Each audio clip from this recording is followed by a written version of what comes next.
안녕하세요. 잡시광입니다. 일본 자위대 훈련기가 또다시 대형 사고를 쳤습니다. 지난 14일 일본 항공자위대의 훈련용 항공기가 아이치현 이누야마시의 저수지에 추락했습니다. NHK와 교도통신에 따르면 소방당국은 자위대 항공기가 이루카현못으로 불리는 농업용 저수지에 추락했다는 신고를 받고 출동해 수색을 벌였다고 보도했습니다.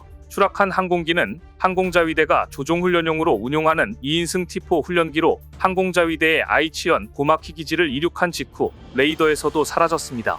사건 현장인 저수지는 기지에서 약 10km 떨어져 있었고 해당 훈련기에는 2명이 탑승하고 있던 것으로 전해졌습니다. 일본 방위상은 실종된 탑승자 2명 이안이는 확인 중이라고 말했습니다. 하지만 엔진 잔해와 시신 일부를 발견했다는 소식이 전해지면서 조종사들의 생존 가능성은 매우 낮아 보입니다. 문제는 추락 원인조차 파악하지 못하고 있다는 점입니다. 추락사고 당시 위기를 알리는 교신이나 긴급 탈출도 없었던 것으로 파악돼 원인 규명에 난항이 예상됩니다. NHK는 복수의 관계자를 인용해 1등 공위와 2등 공위가 탔던 T4 훈련기에서는 비행 전 점검에서 이상이 없었고 날씨에도 문제가 없었다며 이같이 전했습니다. 결과적으로 교체가 시급했던 노후기종이지만 거부감이 큰 한국산 도입 대신 무리하게 운용하다 참사가 난 것으로 보입니다. 한국은 고등훈련기 T-50 도입을 제안했지만 일본 측이 거절한 것으로 알려져 있습니다. 자존심 때문에 괜한 고집을 부리다가 애꿎은 조종사들만 희생된 최악의 사건입니다. 그런데 이런 상황에서 일본 자위대가 오는 6월 첫 지대함 미사일 발사 훈련을 발표했습니다. 일본 해상자위대는 오는 6월 첫 지대함 미사일 발사 훈련을 발표하겠다고 발표하면서 이 훈련에서 육지에서 해상함정을 공격할 수 있는 88식 지대함 미사일을 발사할 예정이라고 밝혔습니다.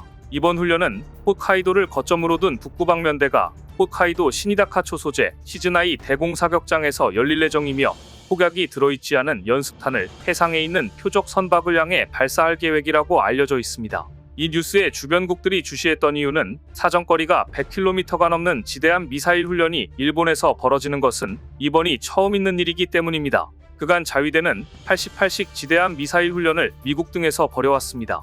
그런데 이번에 일본에서 미사일 훈련을 하겠다고 나선 이유는 표면적으로는 중국의 해양 진출을 염두에 두고 방위력을 강화하기 위해서입니다. 일본 정부는 앞으로도 88식 지대함 미사일 발사 훈련장을 오가사와라제도 미나미토리시마에 두는 방향으로 조율하고 있다고 하는데요. 문제는 일본 자위대원의 역량이 형편없다는 점입니다. 이런 자위대가 과연 지대함 미사일 발사 훈련을 제대로 마칠 수 있을지 의구심이 드는 대목인데요. 반면 한국은 최근 엄청난 발사 테스트에 성공했습니다. 얼마 전 우리 해군은 울산 일산항 인근 해역에서 상용 무인 체계의 작전 운용 가능성을 검증했습니다. 무인기 등 이미 상용화된 제품을 위기 상황 때 동원해 적의 도발과 시설에 대한 공격 등이 가능한지 점검하는 훈련이었습니다. 이번 훈련에서는 자폭용 골판지 드론, 폭탄 투하용 멀티콥터 드론, 무인 수상정 등 무인 공격 전력 3종 세트가 언론에 처음 공개됐습니다. 정찰 감시용 고정익 드론이 해상과 육상의 표적을 정찰하고 이를 통해 획득한 영상 정보를 해군의 임시 지휘통제소로 전송하는 형태로 훈련이 진행됐는데 지휘통제소에선 6개의 화면을 실시간으로 볼 수 있는 비디오 월을 통해 모든 상황을 통제, 관리했습니다. 이날 자폭용 골판지 드론 공격에 이어 폭탄 투하용 드론은 가상의 육상 표적에 폭탄을 정확히 떨어뜨렸습니다. 이 드론은 평소 배송 드론으로 활용되는 상용 멀티콥터로 군용물자 수송과 폭탄 투하 임무 등을 소화할 수 있습니다. 무인 수상정 역시 1.5m의 파고와 강풍을 견디고 가상의 적 함정에 돌진하는 형태의 훈련을 성공적으로 마쳤습니다. 무인 수상정은 전시에 폭탄 투하용 드론 등을 싣고 있다가 적의 함정을 무력화하는 형태로 운용될 수 있습니다. 우리 해군의 이번 훈련은 저비용, 고효율, 소모성 드론 등 무인 체계의 군사적 활용 가능성, 위기 상황 시 군사작전용으로 활용할 민간 보유의 무인 체계를 민간 주도로 운용하는 것에 대한 적합성을 검증한 것이었습니다. 러시아, 우크라이나 전쟁 등을 통해 저비용, 고효율 대량 생산이 가능한 드론의 중요성이 더욱 커졌기 때문입니다. 앞으로도 우리 해군은 민간에서 개발, 활용되고 있는 상용 드론과 무인 수상정 등을 활용한 가능성을 검증하고 이를 바탕으로 한 동원 계획을 지속, 발전시킬 계획입니다. 그런데 하나시스템이 만든 무인 수상정을 본 그리스는 언제 받아볼 수 있느냐며 벌써부터 관심을 표명해 한화의 무인 수상정 해령의 첫 해외 수출 가능성이 높아졌습니다. 지난 13일 경남 거제 장목항에서 하나시스템은 그리스 합동참모본부 대표단이 지켜보는 가운데 지휘차량 컴퓨터로 무인 수상정 해령의 기뢰 탐지 명령을 내렸습니다. 그러자 검은색 막대 모양 음파 탐지기가 해수면 아래로 내려갔고 항구에서 1.5km 떨어진 대범벅도까지 해저면을 샅샅이 훑었습니다. 해령은 부두 근처에 매설된 지름 1m의 기뢰 모형을 찾아냈습니다. 임무를 마친 해령이 기지복귀를 시작했습니다. 소형 낚싯배가 예정항로에 들어오자 해령은 주야간 광학 카메라 등을 통해 얻은 데이터를 인공지능으로 분석해 선수를 우측으로 틀며 피했습니다. 이날 2시간 넘는 시연을 지켜본 그리스 합참대표단은 세부 재원과 공급 가능 일정 등은 어떻게 되느냐고 하나 시스템에 물었고 수출 가능성을 높였습니다. 해양 강국 그리스는 몇 년 전부터 북아프리카에서 넘어오는 난민으로 연안 관리에 어려움을 겪고 있습니다. 앙숙관계인 튀르키예와 해상 분쟁도 잦습니다. 6,000개 이상의 섬과 복잡한 해안선을 인력으로 막는 것이 한계에 이르렀고 결국 무인 수상정을 도입해야 할 단계에 이르렀는데 이때 하나 시스템의 해령이 눈에 들어온 것입니다. 연안 수색 구조 및 감시 정찰 임무를 하는 무인 수상정 해령의 뜻은 바다유령입니다. AI 기반 표적 탐지 기능 외에 무인 장애물 회피 기동, 자율, 접안 시스템, 무인 해저면 스캐닝 기술 등을 갖췄습니다. 소형 낚싯배와 비슷한 12m 길이에 중량은 14톤으로 최고 속력은 40노트까지 낼 수 있으며 임무 속력 기준 최장 12시간, 약 440km를 자율 운항할 수 있습니다. 무인 수상정은 기뢰 탐색, 제거 및 해상 감시, 정찰, 전투 등에 최적화되어 있어 미래의 군의 핵심 전력으로 꼽힙니다. 한국은 정찰용 무인 수상정, 전투용 무인 잠수정, 함탑제 무인 항공기 등의 무인 전력을 확보하는 것을 목표로 연구 개발에 집중하고 있습니다. 우리 해양경찰도 조만간 전국 지방청에 5척 안팎의 무인 수상정을 도입할 계획입니다. 하나 시스템은 국내에서 가장 먼저 해양 무인 체계 연구를 시작했습니다.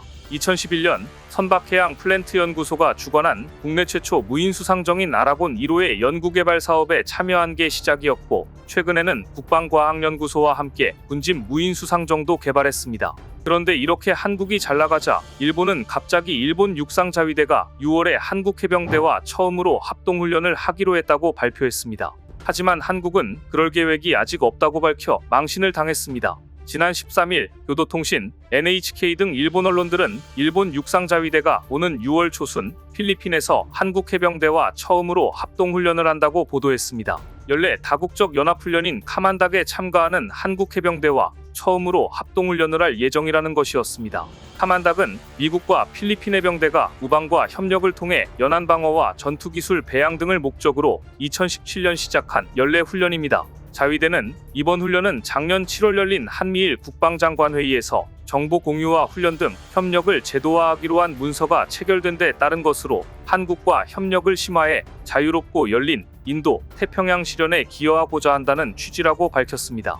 하지만 한국 해병대 측은 이에 대해 이번 다국적 연합훈련 카만닥에서 일본 육상자위대와 합동훈련을 계획하고 있지 않다는 입장을 냈습니다. 해병대 관계자는 미국, 필리핀군과는 합동훈련을 진행하지만 일본 육상자위대와는 합동훈련을 하지 않는다. 한국 해병대가 자위대와 한 보트에 동승하는 모습은 없을 것이라고 말했습니다. 그러면서 예년과 마찬가지로 한국 해병대와 일본 자위대가 별도로 훈련을 진행하는 것이며 올해 특별히 달라진 것은 없다고 덧붙였습니다. 이처럼 한국으로부터 퇴짜를 맞은 일본은 해외에서 구매한 방위 장비들마저 납기 지연 통보를 받는 굴욕을 당했습니다. 도쿄신문은 일본 정부가 방위력 강화를 위해 해외에서 구매하기로 한 미사일 등 방위 장비에 납기 지연이 잇따르고 있다고 우려를 표했습니다. 보도에 따르면 일본은 미국산 요격 미사일 SM-6를 이지스함에 탑재하기 위해 2022 회계연도부터 695억엔 약 6,820억 원의 예산을 계상해왔지만 배치되기는커녕 미국 측 납기 시기마저 미정인 상태입니다. 도널드 트럼프 미국 대통령이 지난 2월 미일 정상회담 후 기자회견에서 대외군사 판매 방식을 통한 판매를 승인했다고 밝힌 무기가 바로 SM-6였습니다. 이뿐만이 아닙니다. 일본이 올해 3월 이전에 미국에서 도입해 배치할 계획이었던 스텔스 전투기 F-35B도 탑재 소프트웨어 개발이 지연되면서 4월 이후로 납기가 미뤄진 상태였습니다. 앞서 일본이 2018년도부터 예산에 반영해온 노르웨이제 장거리 순항미사일 JSM도 여전히 배치되지 못한 상태입니다. 그런데 미국산 요격미사일 SM-6마저 깜깜무소식이 돼버린 것입니다. 방위성은 안보에 대한 영향은 없다는 입장을 보이지만 일각에서는 필요성 자체를 의문시하는 목소리까지 나오고 있습니다. 약속했던 무기들이 제때에 들어오지 못하자 일본 내부에서는 지금 미국 좋은 일만 시켜준 게 아니냐, 예산 낭비가 우려된다는 지적까지 나오는 등 비판이 일고 있습니다. 방산무기는 납기가 생명인데 일본 정부가 방위력 강화를 너무 과도하게 어필하다가 글로벌 호구가 된 것이나 다름없다는 비판이 나오고 있는데 틀린 말은 아닌 것 같습니다. 이러니 한국 해병대가 자위대와 합동훈련을 할 예정이 아직 없다고 말하는 것도 무리가 아닙니다. 오늘 준비한 소식은 여기까지입니다. 댓글을 통한 여러분들의 많은 의견 기다리겠습니다. 시청해주셔서 감사합니다.